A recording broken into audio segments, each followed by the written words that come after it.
Assalamualaikum warahmatullahi wabarakatuh. Bismillahirrahmanirrahim. Alhamdulillahi rabbil alamin. Ashhadu an la ilaha illallah wahdahu la syarikalah wa ashhadu anna Muhammadan abduhu wa rasuluhu sallallahu alaihi wasallam wa ala alihi wa sahbihi ajma'in. Wala hawla wala quwwata illa billahil aliyil azim. Amma ba'du. Saudara-saudaraku dimanapun Anda berada, semoga kita selalu diberikan bimbingan oleh Allah Subhanahu wa ta'ala dan diberi kekuatan iman dan juga perlindungan dari Allah Subhanahu wa ta'ala. Saudara-saudaraku dimanapun Anda berada, ini ada salah satu jamaah yang meminta penjelasan tentang corona.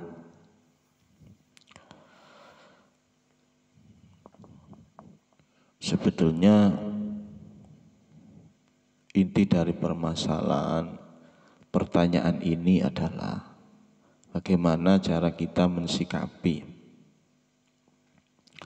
adanya corona ini agar keimanan kita dan ketakwaan kita tidak pudar kepada Allah Subhanahu wa ta'ala.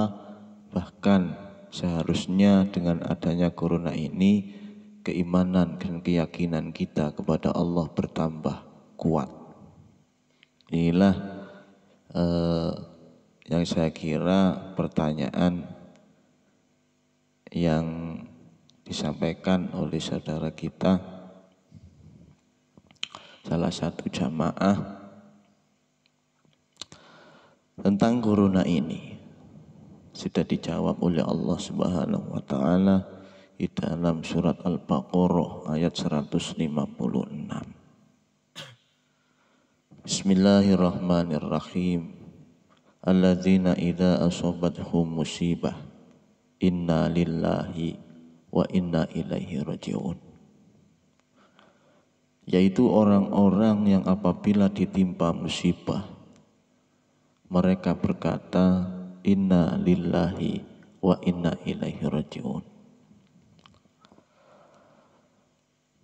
Sesungguhnya kami milik Allah dan akan kembali kepadanya. Maksud dari sesungguhnya kami adalah milik Allah, kita harus memahami, bukan hanya berkata innalillahi wa inna ilaihi raji'un secara lisan saja, tapi hati kita harus menyadari bahwasannya semua ini adalah kehendak dari Allah Subhanahu wa ta'ala. Kita harus ikhlas dan kita harus ridho menerima segala ketentuan yang Allah berikan sesuai dengan rukun iman yang nomor 6. Iman kepada takdir, bagus atau buruknya takdir, itu semua adalah anugerah yang terindah dari Allah Subhanahu wa ta'ala. Nah, sebetulnya ini masalah sudut pandang saja. Dari sudut pandang mana kita memandang corona ini, apa dari sisi syariat dan apa dari sisi hakikat. Dan ketika kita memandang dari sudut syariat, corona ini adalah suatu musibah yang besar bagi manusia seluruh dunia. Dan efeknya yang terjadi ketika kita memandang zahirnya corona, maka kita akan menyalahkan banyak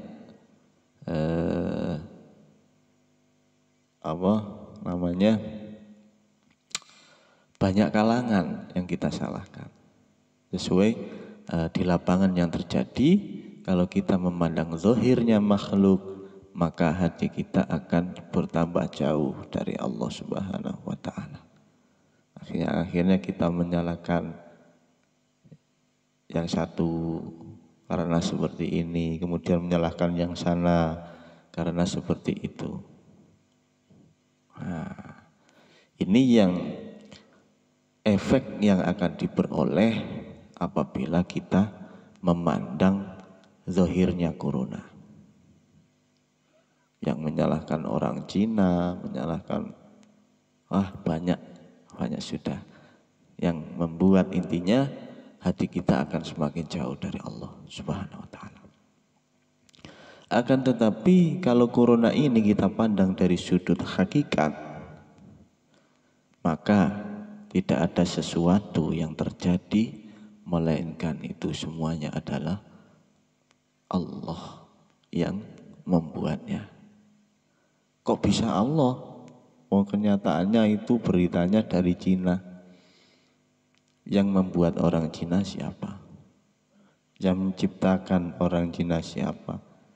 Yang menghidupkan orang Cina siapa?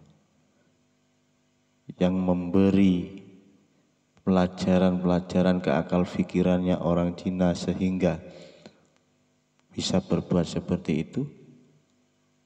Siapa yang menggerakkan semuanya? Nah, kalau kita menyangka bahwasanya corona ini bukan Allah yang membuat, berarti secara otomatis ada Tuhan selain Allah yang bisa membuat corona.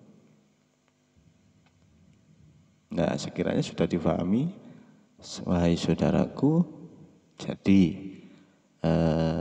kita harus memandang dari sudut keduanya. Akan tetapi kalau kita tidak ingin berpanjang lebar, kita pandang saja dari sudut hakikat, maka hati kita akan tetap tenang, tetap adem, tidak kebakar. Tetapi kalau kita memandang dari sudut syariat, seringkali hati ini terasa sakit dan terasa kecewa. Kalau hati ini terasa sakit, itu wujud bahwasanya kita tidak sependapat dengan takdir Allah. Kalau hati kita merasa terbakar, panas, ini bertanda bahwasanya kita belum mengenal Allah Subhanahu wa taala. Nah, jadi ketika kita memandang dari sudut hakikat, tidak ada masalah. Corona ataupun koroni pun yang datang, kalau kita pandang dari sudut hakikat, tidak akan pernah ada masalah apapun itu. Biarpun langit ini jatuh, bumi ini pecah-pecah, bumi ini dibikin segi 6 apa segi 7 sama Allah. Orang yang selalu mengingat Allah, hatinya makrifat kepada Allah, happy saja, tenang saja, tidak akan ada masalah karena dia sudah yakin dan percaya kepada Allah Subhanahu wa taala. Inilah ciri-cirinya orang yang beriman. Ketika dia didatangkan musibah, hatinya selalu ikhlas dan ridho menerima setiap ketentuan yang Allah berikan. Sekiranya sudah bisa difahami, saudaraku, semoga apa yang sudah saya jelaskan tadi bisa mengobati atau bisa menjadikan hatinya panjenengan bisa memandang dari sisi hakikat, sehingga hati kita tetap terjaga dari kotoran-kotoran yang tidak diridhoi oleh Allah Subhanahu wa taala. Apa sih kotoran-kotoran hati yang tidak diridhoi Allah? Kita seringkali kita menyangka bahwasanya terjadinya sesuatu itu bukan Allah. Yang namanya orang beriman itu sudah dijelaskan tadi, qalu innalillahi wa inna ilaihi rajiun. Dia selalu mengembalikan semuanya kepada Allah Subhanahu wa taala. Tidak pernah protes dan tidak pernah keberatan apapun yang ditakdir Allah Subhanahu wa taala.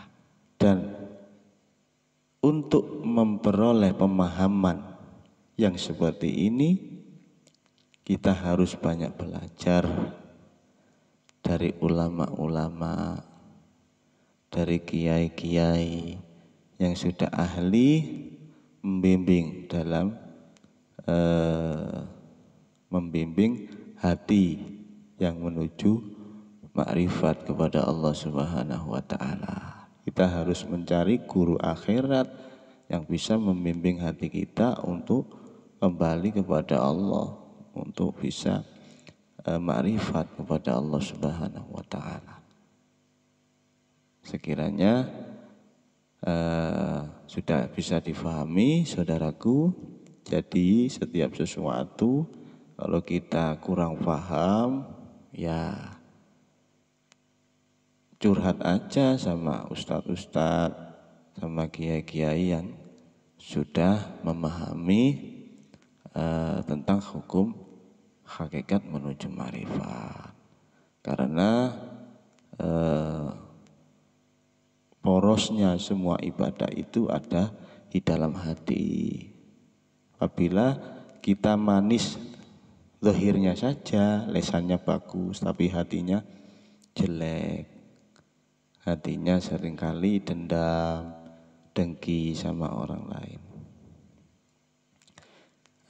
Percuma amal-amal ibadah yang kita lakukan tidak akan diterima oleh Allah Subhanahu wa taala. Jadi intinya dalam mensikapi corona ini, pandanglah Allah.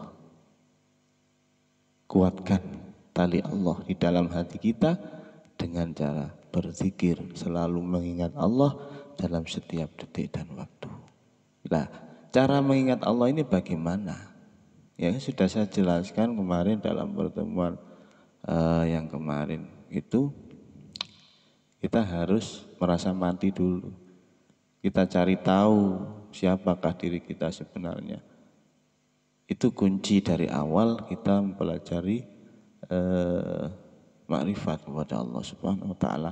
Apabila kita tidak memahami dengan diri kita sebenarnya, maka mustahil kita akan bisa menerima setiap ketentuan atau takdir yang Allah berikan kepada kita.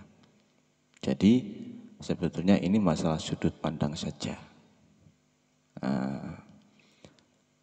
Sekiranya sudah bisa difahami, ini saja yang dapat saya sampaikan. Saya akhiri. Wassalamualaikum warahmatullahi wabarakatuh.